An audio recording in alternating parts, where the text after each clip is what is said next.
everybody. Today you're going to learn about mixing colors by using recycled materials from around your house.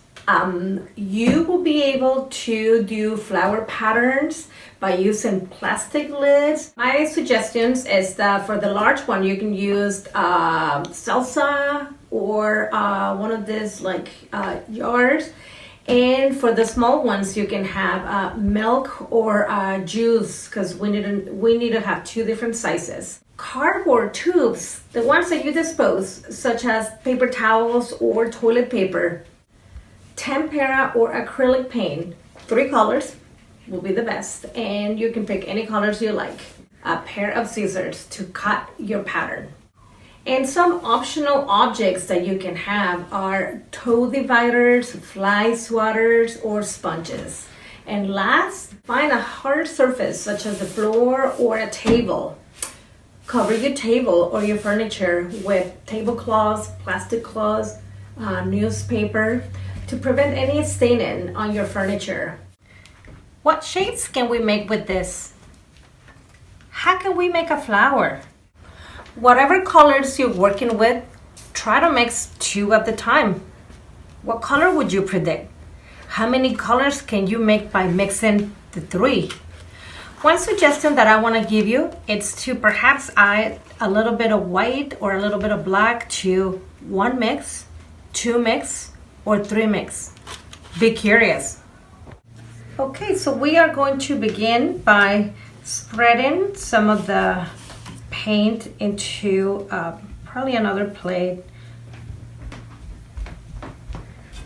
I'm gonna grab my large lid, and the best way to do this is that if you spin it a little bit, you'll get paint in there. Here's my first print, and I'm gonna repeat this, and I'm gonna have 5. Then I'm gonna rinse my paintbrush a little bit because I wanna be able to have a solid color. Spread a little bit of yellow on the other side. I'm going to go around my flower. I will suggest to do 2 prints.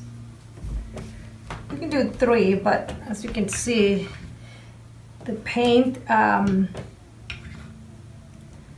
it's not all the way covered, so here's my first flower, and you can try to just go around. Maybe I want to do the center of a flower for my first circle.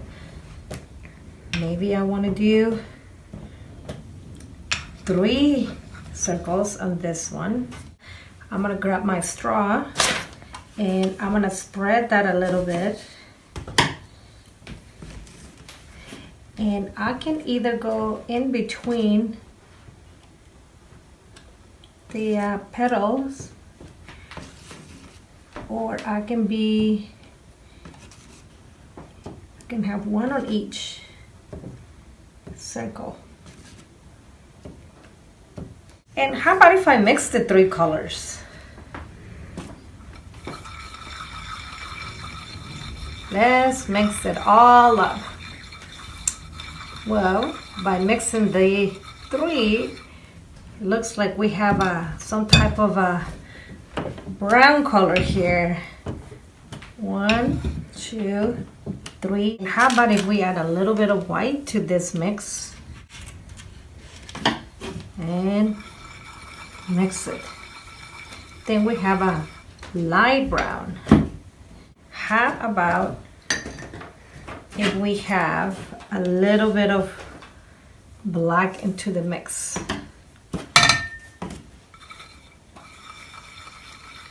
Then we'll probably end up with a dark brown. And as you can see, playing with circles, it gives us a lot of different options. An expansion of this activity is just a piece of cardboard tube. You need to cut that in 1 inch.